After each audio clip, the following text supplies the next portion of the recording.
supervõime. See sõna tekitab kujutlusi ületamatust jõust. See on riigi kõrgeim staatus, mis näitab tema üleolekut maailmas. Sinna jõudmine pole lihtne. Tegelikult saab ühe käe sõrmedel üles lugeda superjõududeks saanud riigid ja sõrmi jääb ülegi. Mõned eksperdid ennustavad, et peagi võib veel üks riik liituda sõjaliste superjõududega. See riik oli pool kümnendit tagasi etteaimamatu. Ukraina. Vaatame siis, mis määratleb sõjalise suurriigi ja uurime märke, et Ukraina on teel selleks saama. Alustuseks määratleme täpselt, mis on sõjaline suurriik, mis osutub lihtsamaks öelda kui teha. Teadlased vaidlevad sageli selle üle, mis kriteeriumid eristavad suurriiki teistest jõududest. Erinevaid definitsioone on palju, kuid Entsüklopeedia Britannica võtab need lühidalt kokku. Suurriik on riik, keda ei saa maailmalaval eirata ja kelle koostööta ei saa ühtegi maailma probleemi lahendada. Väga ülekaalukate sõjaliste võimete omamist peetakse üldiselt kõige olulisemaks teguriks, mis eristab suurriiki nagu Ameerika Ühendriigid suurvõimust nagu Prantsusmaa või Ühendkuningriik. Kuid see ei ole ainus kriteerium. Suurriik iseloomustab tema võime avaldada mõju ja jõudu globaalselt mitmel tasandil, millest sõjaline ülekaal on vaid üks. Majanduslik jõud, sealhulgas suur arenenud majandus koos suure SKP-ga, ülemaailmne kaubanduslik mõju ja domineeriv valuuta on paljuski sama oluline. Ilma selle majandusliku jõuta piirduvad riigi võimalused rahastada sõjalisi, diplomaatilisi ja pehme jõualgatusi. Poliitiline mõju on samuti üliriigi tunnus. See hõlmab juhtrolli ÜRO Julgeolekunõukogus, NATOs ja IMF-is, ülemaailmsete päevakordade kujundamist ning tugeva diplomaatilise surve avaldamist. Sõjaline ja majanduslik jõud on loomulikult hädavajalikud, et seda poliitilist ja diplomaatilist mõjuvõimu rakendada. Pehme jõud ehk kultuuriline mõju on samuti suurriigi staatuse oluline tegur. Meedia, meelelahutuse, hariduse ja kultuuri ekspordi, näiteks Hollywoodi ja Facebooki globaalne mõju, kujundab maailma väärtusi ja arusaamu suurriigi kasuks. Oskuslik elanikkond, loodusvarade kontroll ning tehnoloogiline ja teaduslik liidriroll võtmetehnoloogiates on samuti olulised. Ja mõned teadlased usuvad, et sidus, globaalselt oluline poliitiline filosoofia või ideoloogia, nagu liberaalne demokraatia või kapitalism, on hädavajalik selleks, et suurriik saaks kehtestada rahvusvahelisi norme ja liite. Laiemas mõistes on Ukraina superjõuks olemisest kaugel, nagu ka enamik teisi riike. Ainsana peetakse tänapäeval superjõuks Ameerika Ühendriike.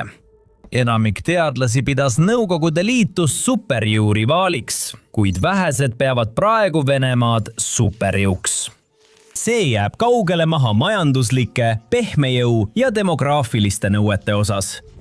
Majanduslikult on Hiina kindlasti superjõud. See on niinimetatud maailmatehas, maailma suurim eksportija ja suuruselt teine importija.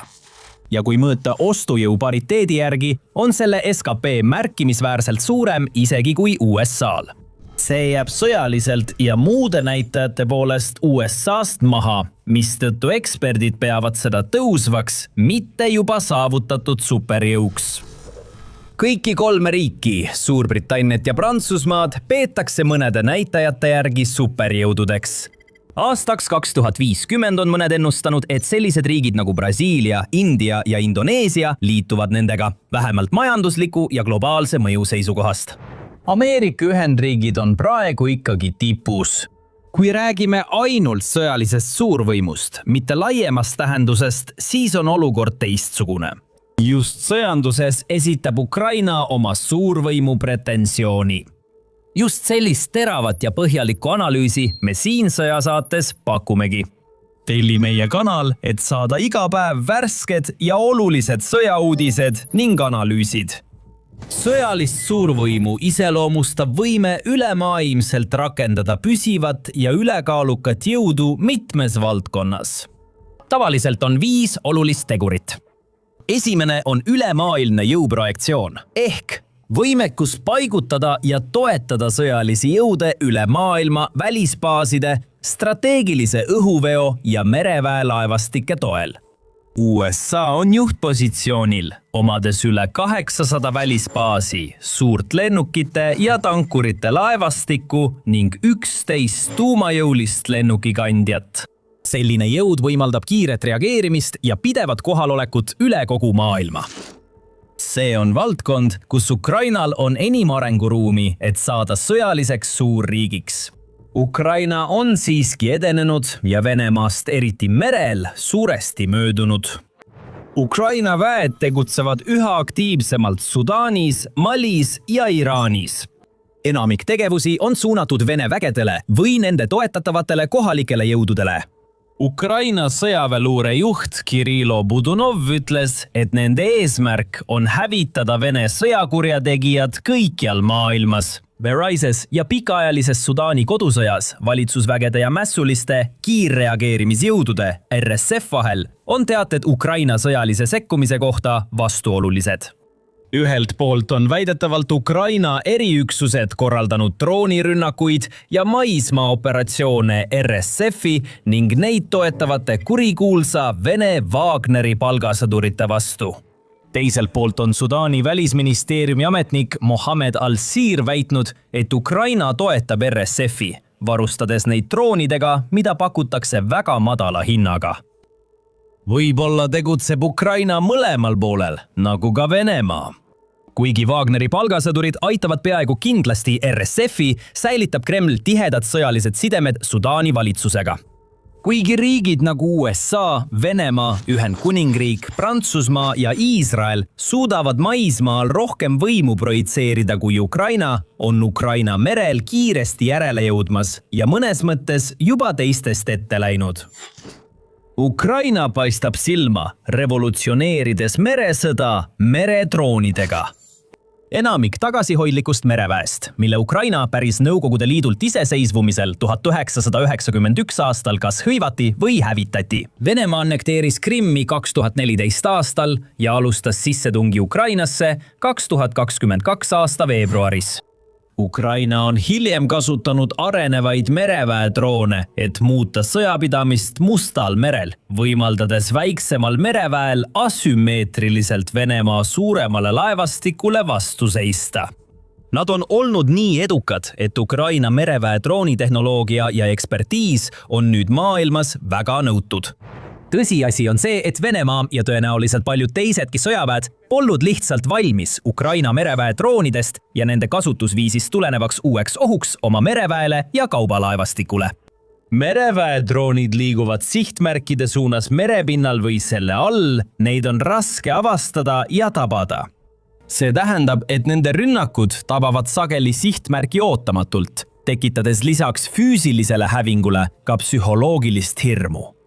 Sõja jooksul on Ukraina tabanud mitmeid Venemaa hinnalisi laevu, põhjustades Venemaale tohutuid kahjusid ja veelgi suuremat mainekahju.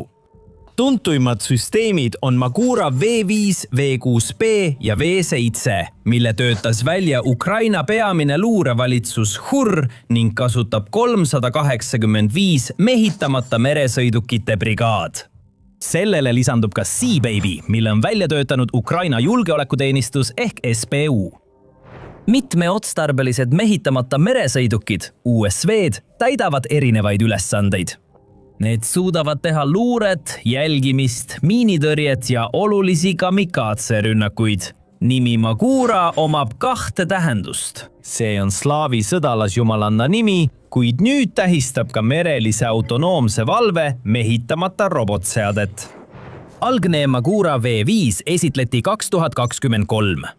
See on 18-jalane mehitamata veesõiduk, mille laius on 5 jalga, süvis 1,3 jalga ja veeväljasurve 1,1 tonni. Maksab umbes $250 000–300 000, tegevusraadius on kuni 500 miili ja kandevõime kuni 660 kilo. Sellest piisab, et tõsiselt kahjustada palju suuremat sõjalaeva, nagu hävitaja või korvett, mis maksavad $miljoneid. Magura V5 pälvis esmakordselt tähelepanu 2023 aasta mais, kui 3 neist ründasid ja kahjustasid Ivan Horsi luurelaeva. Laev oli rünnaku ajal Ukrainast 100 miilide kaugusel. 2024 aasta veebruaris sai Magura V5 esimeseks mereväe drooniks, mis uputas vaenlase sõjalaeva, pälvides ülemaailmset tähelepanu. Rünnakute käigus hävitas see Vene Tarantul 3. klassi juhitavate rakettidega korveti Ivanovets ja 4000 tonnise Raputša klassi dessantlaeva Sezarkunikov. Esimese avaliku tegutsemisaasta jooksul hävitasid ühesuunalises rünnakurežiimis tegutsevad Magura V5 mehitamata veesõidukid väidetavalt 8 Vene sõjalaeva ja kahjustasid veel 6, põhjustades Vene laevastikule üle $500 miljoni ulatuses kahju. 2025 aasta lõpuks oli see väidetavalt kahjustanud või hävitanud vähemalt 20 Vene sõjalaeva. Ukraina toodab neid väidetavalt vähemalt 56, seega need kulud tõenäoliselt ei lõpe. Nagu varem mainitud, seisneb Magura tõhusus suuresti selles, kui raske on neid avastada. Droonidel on veekujuline süsinikkiust madala profiiliga kere, veeliin 1,6 jalga kõrge ja väike soojusjälg. Neid käitab veejuga propulsioon. Kruiisikiirus on umbes 22 sõlme ja tippkiirus 42, kuid väidetavalt võivad nad lühiajaliselt saavutada kuni 54 sõlme. Kuigi tehnilised üksikasjad on enamasti salastatud, arvatakse, et USV-del on GPS, inertsiaalne ja esimese isiku vaatekaamera juhtimine 2 elektrooptilise kaamera kaudu. Need on ühendatud võrguraadioga, millel on õhurelee või satelliitside, et tagada segamist taluv mitmekanaliline side. Need võivad kanda lisaks lõhkepeadele ka muid laenguid, näiteks kuulipildujaid, tankitõrjerakette või õhk-õhk-rakette, SAMi. Peale selle tõi Ukraina 2025 aasta kevadel välja suurema Magura V7 variandi Vene laevastiku vastu. V7 on 24 jalga pikk, tühimass 1,3 tonni, täismass kuni 3,7 tonni. Sellel on märkimisväärselt paremad merekindlusomadused, tehisintellektil põhinev sihtimissüsteem ning pikendatud tegevusraadius, umbes 800 meremiili. See suudab kanda kuni 1400 naela ja sageli on sellel 2 õhk-õhk-raketti stardisiinidel. 2025 aasta mais tulistas V7 mereväe droon alla 2 Vene Su-30 ründelennukit AI-9 Sidewinder rakettidega. Paralleelselt Magura rünnakutega on SBU Seababy droon väidetavalt kahjustanud või hävitanud veel 11 Vene sõjalaeva Mustal merel. SBU näitas 2025 aasta oktoobris, et algselt ühekordseks kamikaatsepaadiks mõeldud platvormist sai korduvkasutatav ja mitmeotstarbeline lahendus. Uuendatud Seababy tegevusraadius on kasvanud umbes 600-lt üle 900 miili ning kandevõime on kahekordistunud 2000 kilogrammini.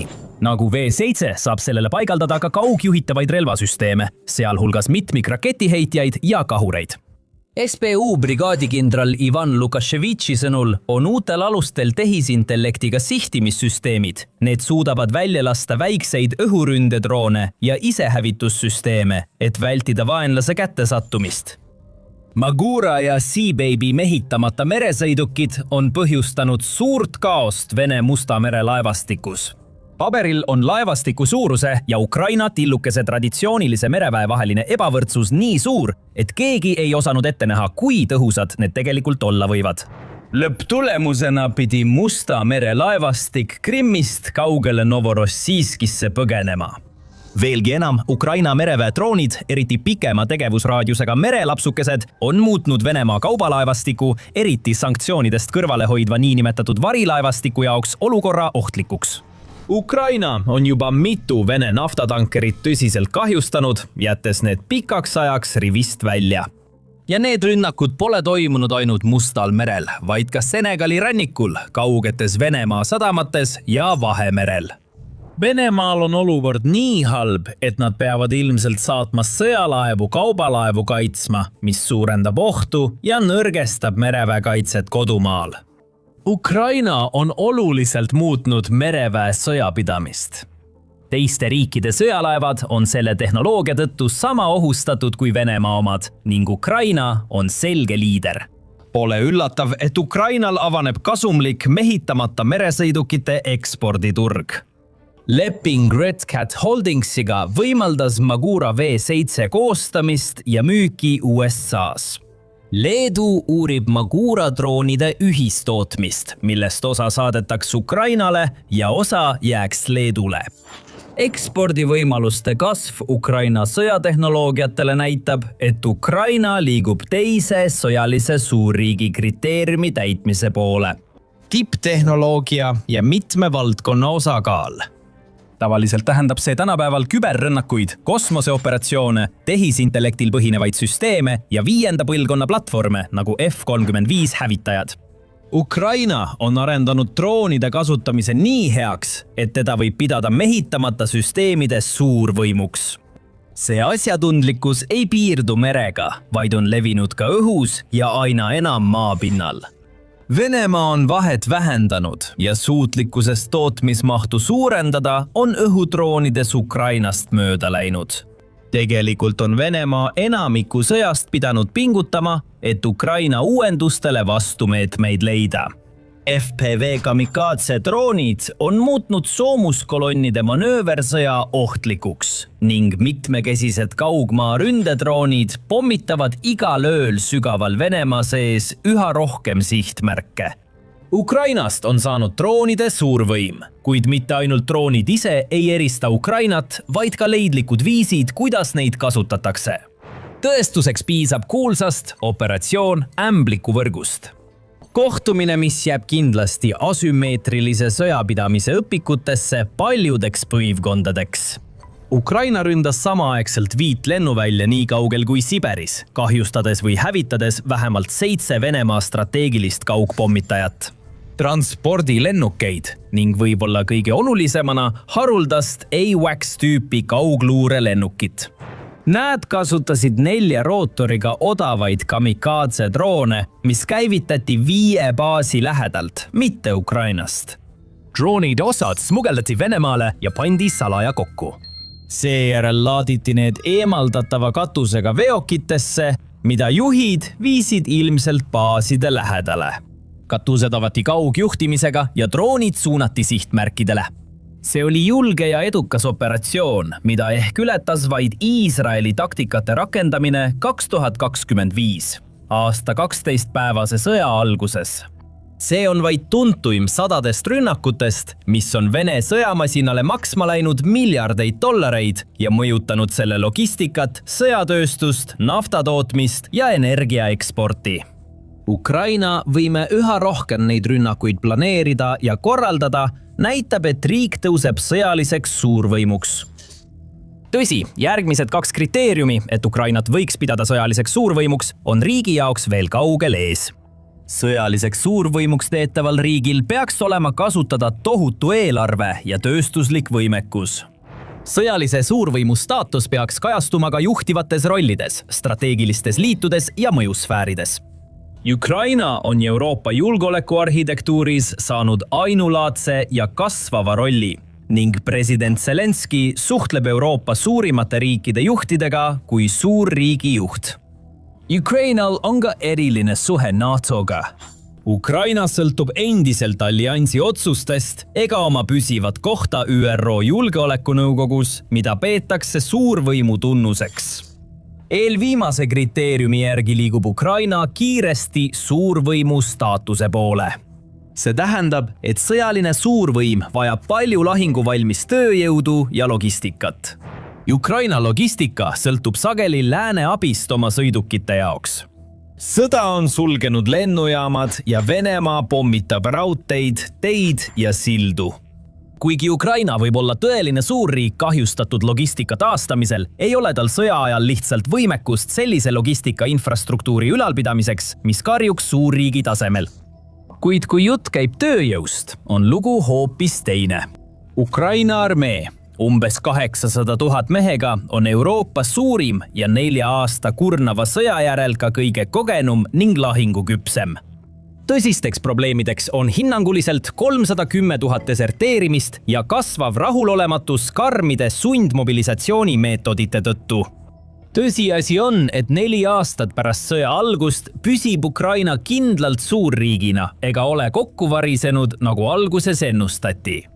Kui sõda lõpeb, muudab see kogemus Ukraina relvajõud väga tugevaks, kellega vähesed vastased suudavad võistelda. Nüüd on viimane kriteerium, et olla sõjaline suurriik, see, mis vastuoluliselt jääb Ukrainale seni kättesaamatuks, kuid võib-olla mitte kauaks. Tuumaheidutus. Eelkõige on tänapäevastel sõjalistel suurriikidel tavaliselt olemas tuumatriada. Maa, õhu ja merel baseeruvad relvasüsteemid, mis tagavad teise löögi võimekuse ja strateegilise heidutuse. Nõukogude Liit viis Ukrainast tuumarelvad ära ja andis 2012 aastal ülejäänud rikastatud uraani USA-le. Ukrainal puudub praegu tuumaheidutus, rääkimata tuumatriadast, kuid see võib olla ajutine. 2024 aasta oktoobris väitis Ukraina Julgeolekunõukogu endine aseesimees ja eriüksuste endine asekomandöör Sergei Krivinos vastuoluliselt, et Ukraina tuumaheidutuse puudumine oli teadlik valik.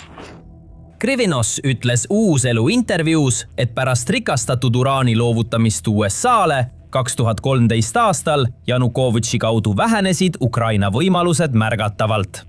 Aga me suudame selle eesmärgi saavutada, kui teeme seda vaikselt ja ilma reklaamita. Ja Ukrainas on rohkem kui küllalt inimesi, kes teavad, kuidas seda teha ja on seda omal ajal ka teinud. Venemaa välisluureteenistus süüdistas 2026 aasta veebruaris Suurbritanniat ja Prantsusmaad Ukraina varustamise kavatsuses tuumarelvadega, kuigi nad on allkirjastanud tuumarelva leviku tõkestamise lepingu, mis seda keelab. Suurbritannia ja Prantsusmaa eitasid süüdistusi, kuid see võib siiski millelegi viidata. Ilma tuumaheidutuseta on raske väita, et Ukraina või ükskõik milline mitte-tuumaarmeega riik oleks sõjaline suurvõim. Kuid muus osas on nad teel saama Euroopa tugevaimaks sõjaliseks jõuks, kui mitte ka maailma üheks võimsaimaks. Just seda Venemaa ei tahtnud näha. Kui soovid jälgida Ukraina sõja arenguid, telli see kanal selle video kaudu. Aitäh vaatamast!